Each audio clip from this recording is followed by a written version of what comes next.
சித்தம் போல் நடத்தும் என் பிதாவே, என் இயேசுவே. இப்போது சமாதான ஏஜி சபையின் தலைமை போதகர் பாஸ்டர் ஆர். கிளாரன்ஸ் மருதையா அவர்கள் தேவனுடைய செய்தியை கொண்டு வருவார்கள். கிறிஸ்துவுக்கு அன்பானவர்களே, இந்த ஊடகத்தின் மூலமாக உங்களை சந்திப்பதிலும் மகிழ்ச்சி அடைகிறேன். ஒவ்வொரு நாளும் ஆண்டவர் தமது மன்னாவை நமக்கு தந்து நம்மை போஷித்து நம்மை நடத்தி வருவதற்காக நாம் அவருக்கு நன்றி சொல்வோமாக. இந்த நாளிலே தேவன் நமக்கு தரக்கூடிய வார்த்தை என்னவென்றால், யோவான் எழுதின சுவிசேஷம் 1 அதிகாரம் 19 வசனம் முதல் 30 வசனங்களை கவனித்து பார்க்கும் பொழுது, யோவான் ஸ்நானகன் ஆண்டவராய் இயேசு கிறிஸ்துவை குறித்த ஒரு நல்ல அறிமுகம் செய்து வைக்கிறதை நாம் பார்க்கலாம்.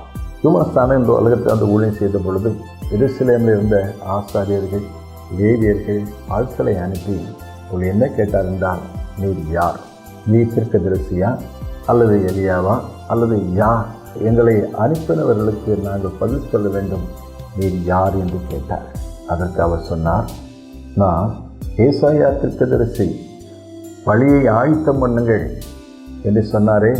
எனக்கு பின்னாலே ஒரு வருகிறார், அவருக்கு வழியை ஆயத்தம் செய்கிறதான ஒரு வனாந்தரத்தில் கூப்பிடுகிற ஒரு சத்தமாக இருக்கிறேன். அப்படியானால் நீரே ஞானஸ்தானம் கொடுக்கிறேன் என்று கேட்டார்கள். அப்பொழுது அவர் சொன்னார், நான் உங்களுக்கு ஜலத்தினால் ஞானஸ்தானம் கொடுக்கிறேன், அவரோ அக்கினியினாலும் உங்களுக்கு ஞானஸ்தானம் கொடுப்பார் என்று சொன்னார். அதை விட இன்னும் ஒன்று அழகாக சொன்னார்கள், நீங்கள் அறியாத ஒருவர் உங்கள் நடுவிலே அவர் வந்திருக்கிறார். அருமையான தேவனுடைய பிள்ளைகளே, இந்த நாட்களையும் ஆண்டவராய் இயேசு கிறிஸ்துவை குறித்து அநேக கேள்விகள் எழுந்து இருக்கிற ஒரு காலத்தில் நாம் இருக்கிறோம். அவர் யார்? அவர் முந்தினவர், அவர் பிந்தினவர், ஒரு ஆதியும் அந்தமும் அல்பா ஒமேகாவுமாக இருக்கிறவரால் ஆண்டவர். ஒருவேளை நம்முடைய கண்ணால் அவரை காணாமல் இருக்கலாம், ஆனாலும் அவர் நம்முடைய நடுவில் இருக்கிறதை நாம் அவருடைய வார்த்தையின் மூலமாக விசுவாசிப்போம். ஏனால் நீ விசுவாசித்தால் தேவனுடைய மகிமையை காண்பாய். என்னுடைய நாமத்திலே எங்கே 2 or 3 பேர் கூடியிருக்கும் பொழுது நிச்சயமாகவே நான் அவர்களின் மத்தியிலே இருப்பேன் என்று சொன்னார். இந்த வசனத்தை கேட்கிற அருமையான தேவனுடைய பிள்ளைகளே, நீங்கள் எங்கே இருந்தாலும், வீட்டிலே இருந்தாலும், வெளியிலே இருந்தாலும் அல்லது வேலை ஸ்தலத்தில் எங்கே இருந்தாலும், நீங்கள் அறியாத ஒருவர் உங்களோடு இருக்கிறதை நீங்கள் அறிந்து கொள்ள முடியும்.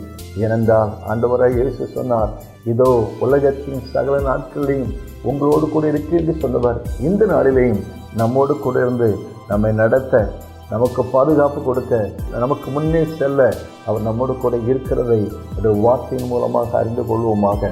யோவான் சொன்னதான ஒரு முக்கியமான காரியம் என்னவென்றால், எனக்கு பின்னால் ஒருத்தர் வருகிறார், அவர் என்னிலும் மேலானவர்.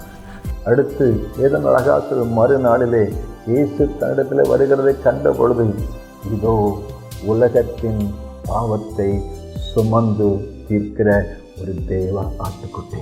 பழைய ஏற்பாட்டு நாட்களிலே மனுக்குலத்தின் பாவத்தை சுமத்திருப்பதற்கு ஒரு ஆடு அல்லது ஒரு மாடு அல்லது ஒரு காளை அடித்து கொல்லப்பட வேண்டும்.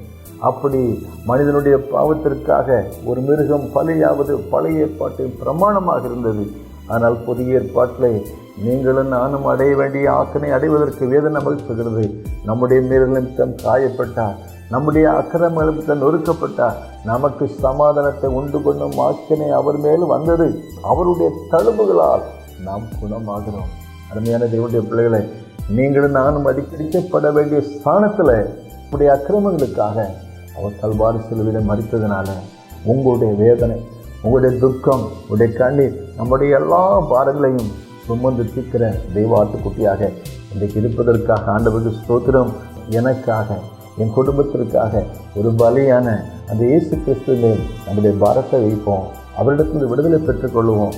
நம்முடைய பாவங்களுக்கும் சாபங்களுக்கும் வேதனைக்கும் துக்கத்துக்கும் கண்ணீருக்கும் ஒரு பரிகாரம் நமக்கு பதிலாக அவர் மரித்ததுனால நமக்கு ஒரு வாழ்வு, புது வாழ்வு, முடிவில்லாத வாழ்வு நமக்கு தந்திருக்கிறார். அந்த சிலுவையில் செஞ்ச ரத்தத்தினால நமக்கு மாபெரும் விடுதலை கொடுத்துக்கிறார். நாம் அவருக்கு நன்றி உள்ளாயிருப்போம். நாமும் சிறையும் கொடுத்தவருக்காக வாழ்வோம். கிறிஸ்துவுடைய அச்சு அடையாளம் சுமந்து செல்வோம். கர்த்தர் நம்மை ஆசீர்வதிப்பார். May God bless you. உந்தன் சித்தம் போல் நடத்தும் கர்த்தாவே, நீர் நித்தம் என்னை எந்தன் சித்தம் போல வேண்டாம் என் பிதாவே, என் இயேசுவே.